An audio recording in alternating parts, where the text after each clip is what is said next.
Welcome to another episode of Casey and the Sports Doctor, brought to you by the generous people at Family First Life. Go visit them to learn all about what they're about at familyfirstlife.com.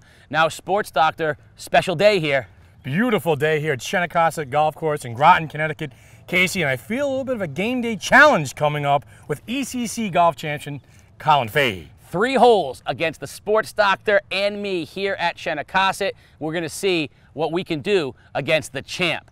Now, Sports Doctor, last night was the NBA draft, and that's the story of the day. What were the biggest surprises, the biggest disappointments, maybe winners and losers from last night's big event? Casey, I think the biggest surprise last night was stay local with Chris Dunn being traded from Minnesota to Chicago, along with Zach LaVine for Jimmy Butler. Am I shocked that Jimmy Butler got traded? No. Am I shocked that he went to Minnesota? Yes.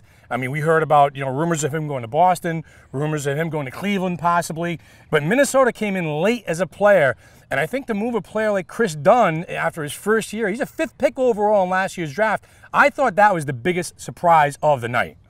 Yeah, my biggest surprise of the night was that as well. Also that the Boston Celtics stuck with the 3rd pick and took Jason Tatum out of Duke and didn't try to wheel and deal. There were a lot of picks last night moved, as is typical in the draft, but the Celtics just staying there for the 2nd consecutive year with the 3rd pick, not going anywhere. My biggest surprise. What about winners and losers?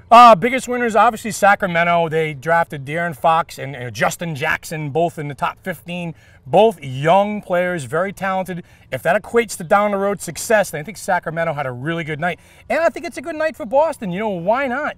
Jason Tatum is the best pure shooter in the draft this year. He is tall. He gives them what they need, a big scorer on the perimeter to kind of help the pressure off Isaiah Thomas a little bit. I love what the Celtics did last night in Sacramento. Yeah, biggest winner, Minnesota, for getting Jimmy Butler under the radar. A perfect addition to their team. But also, biggest winner, Chris Dunn.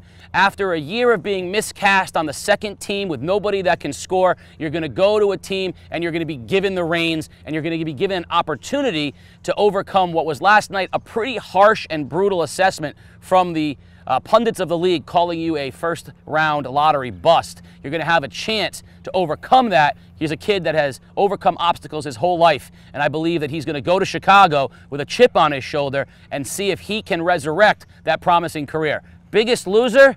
The fans of Minnesota, because while you're going to love Jimmy Butler, all of you that invested in these last year, you got to now go and root for the red and black, the Chicago Bulls. My biggest loser of the draft, and thank you very much. We'll send it all the way in.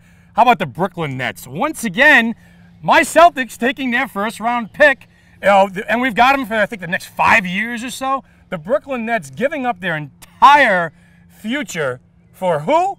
The big ticket and Paul Pierce. They're both what? Retired.